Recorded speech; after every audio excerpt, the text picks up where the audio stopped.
Hello and welcome to No Particular Order, Men of Biscuits weekly top 5 list show where we list our top 5 whatevers in no particular order. This week, it's like comic book movie things that we want to see.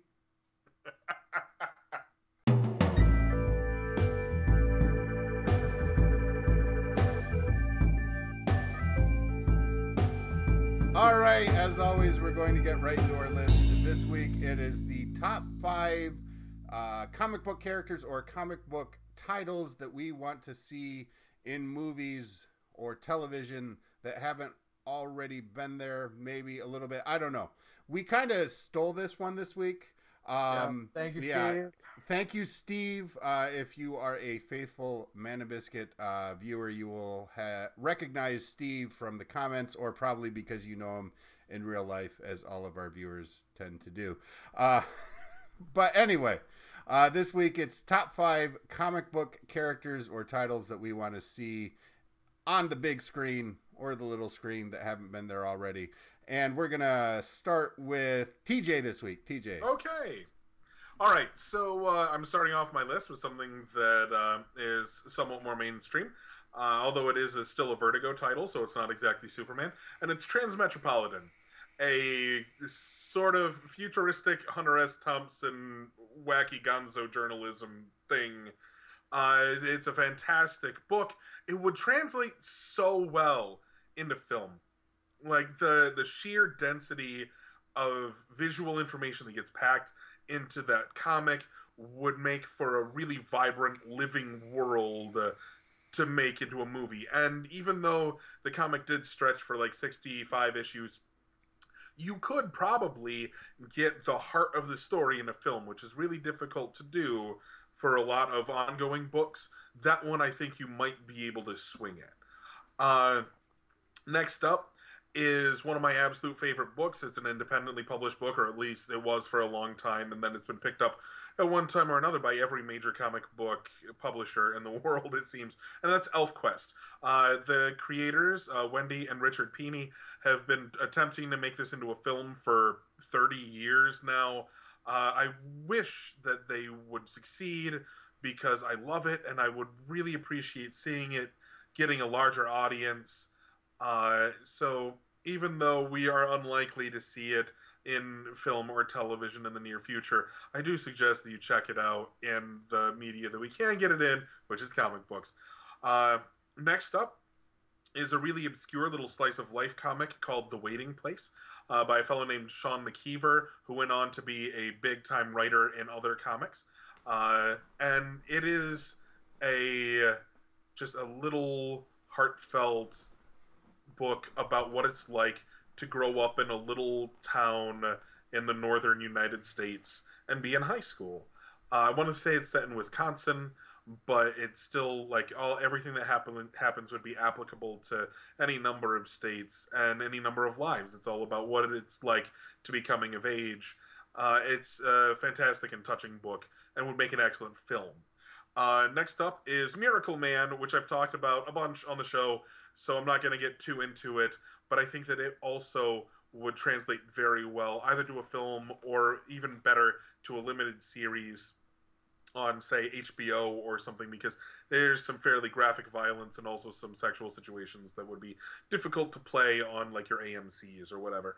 And then the final on my list is a book called Mage, which is about a fellow who discovers that he is the reincarnation of King Arthur and that monsters are real, our legendary heroes are real and get reincarnated, and he is supposed to help fight to prevent the end of the world with his version of Excalibur, which is a baseball bat that he uses to beat the heck out of horrible monster things.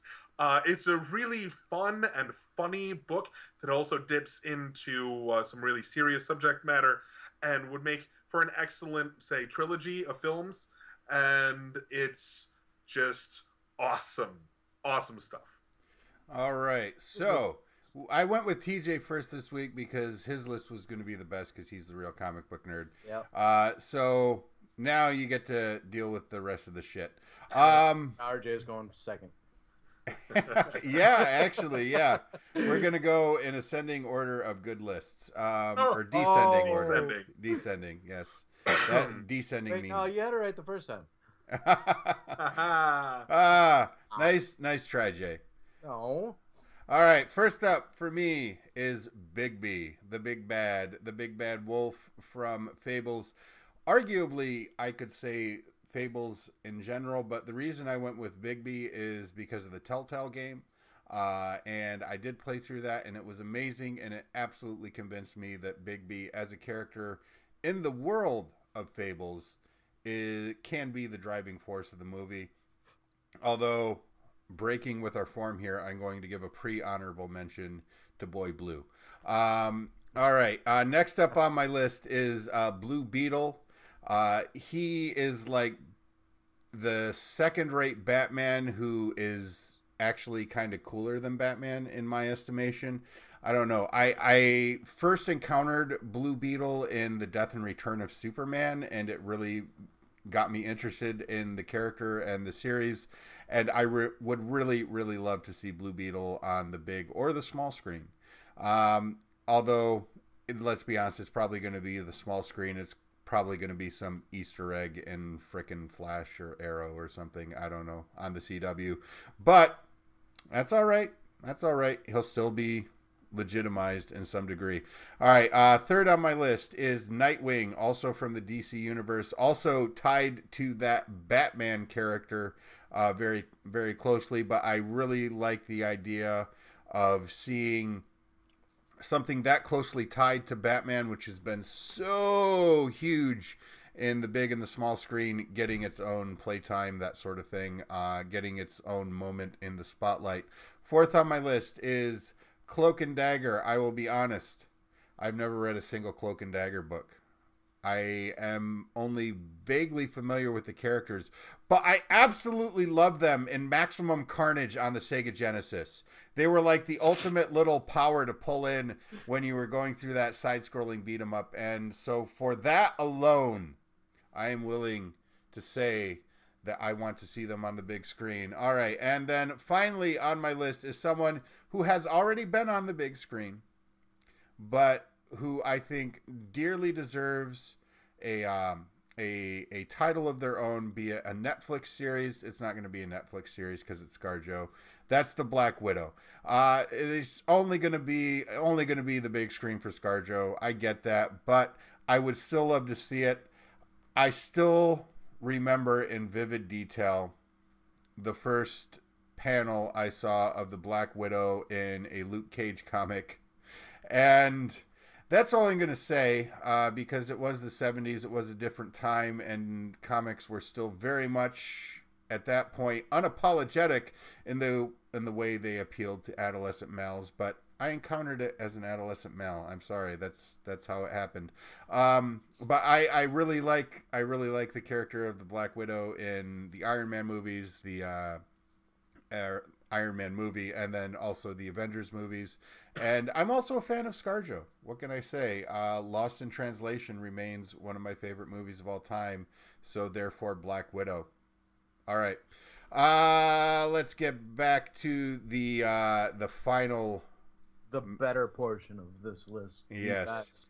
The most delusional member of Team Man and Biscuits. Indeed. Wait, what? More delusional than TJ? I don't believe that to be possible. I mean, I can back up like a quarter of my ego. As Kid Rock says, it's not bragging. But, yeah, if you can back it up. Right. All right, Jay, give us your list, baby. Give us your list, baby. And look at the camera while you're doing it. My list is the X-Men, starting off with X-Men Age of Apocalypse, the Age of Apocalypse X-Men, the Rogue and Magneto together X-Men. Phenomenal little short series that really, really needed to be explored more, and if they did do it, I didn't read it, unfortunately. And TJ would be a better answer as to whether or not they did do anything with it. Yeah, they've revisited that universe a number of times, but not in anything like super extended. Okay. but this could be something that ultimately Fox something more for Fox to screw up. In addition to that, one more that Fox could screw up would be X-Force or Cable. Ultimately, that I loved X-Force. X-Force was the driving X book for me. As far as I'll buy that. As far as a whole goes, I love the characters. Boom Boom, Cannonball, etc. Domino, yes. But they made for a great team, and it was a much more tactical comic than what X-Men was. Next up on the list, and this pulls from DC Universe, is Teen Titans. Taking from Nightwing and from all of that. I'd love to see what they do as far as after the job Marvel did with bringing to life some of the alien characters from Guardians. Yeah, thank you, Guardians. Wow, I'm sorry. Don't apologize. Just move on. But some of the things Marvel did with Guardians, I'd love to see Starfire and some of the other cast from Teen Titans. Raven. Next up on the list is, and it's been a while since I've read this one, but that was Lock and Key. It was a phenomenal comic from what I remember, and I remember going, this needed to be a movie way back when. Last up on my list is something that's already been animated and then translated into a comic book and now needs to be translated into a series again, and that's Thundercats. Bring back Thundercats Netflix, please. Thundercats, Jay's a ho! Wait, what? Never mind. That was... All right, so honorable mentions. I know TJ has at least one, and I cheated and gave you one earlier with... what did I give you one with? Blue Beetle. Or, Blue. Yeah, Little Boy Blue. Little Boy Blue, yeah, that's right. Which, I don't know if he could handle being the lead of his own series without the emotional impact of the rest of Fables behind it. Perhaps. Because you need to know the stuff that he's been through. He would be the spin-off from Bigby's series. Yeah, like you'd learn about him through that show, and then he'd get his own thing. Yes. That's doable. But I do love that character. The first one on my list is Runaways from Marvel Comics.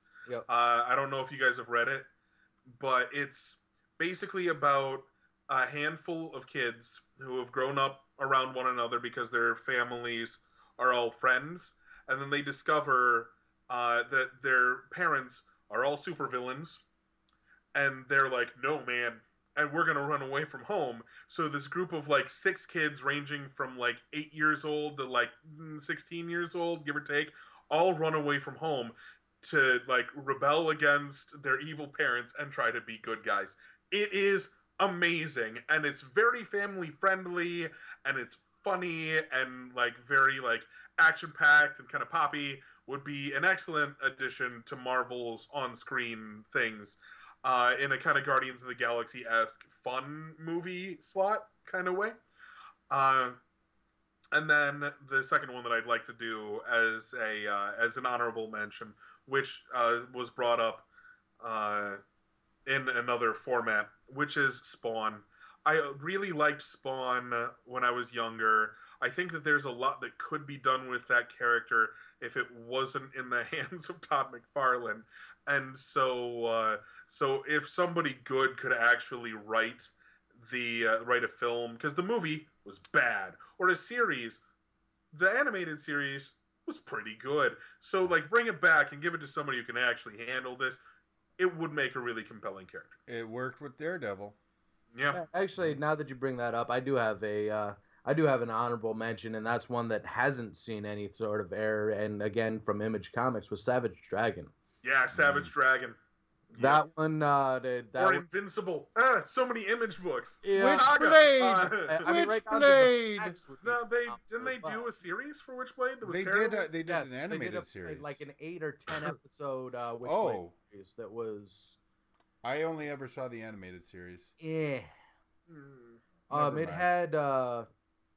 It Gosh, I don't remember who she is off the top of my head. But Well, that's fine because we're going right now into our top five of the top five. All right. So, for my list, I am going to submit Big B. Yeah. Yeah. All right, guys, submit me some from your list because I don't remember them all. Transmetropolitan. Yes. No, I'm actually going to go with, I'm actually going to drop off of our lists altogether and go to one of the honorable mentions, and that's The Runaways. Okay. I thought about putting that one on there, but I thought really hard about putting All that. All right. So we need two more. We got The Runaways from Jay. Anything from your actual list, Jay? X-Force. Yes, Yeah. X-Force. Freaking Cable. Yes, Cable. Yeah, and then we could have crossovers with Cable and Deadpool. Yeah. But I'm stealing the last place for ElfQuest. Okay. Yes. I'll buy that for $1 or more than $1 because those books are expensive. Okay. That's our top five of the top five. You got our honorable mentions this week after they took a week off. And then you had our top five list as well. Join us again next week when our top five list will be something else that we come up with a couple of hours before we start shooting the show. Not stolen from somebody else. Thanks again. No. Please post top five lists that we can steal. Yeah, we've been asking for this. Yeah, this is true. Yes. True. Yes. All right. Thanks so much for watching, and we will see you next week with more No Particular Order. Bye-bye. Bye.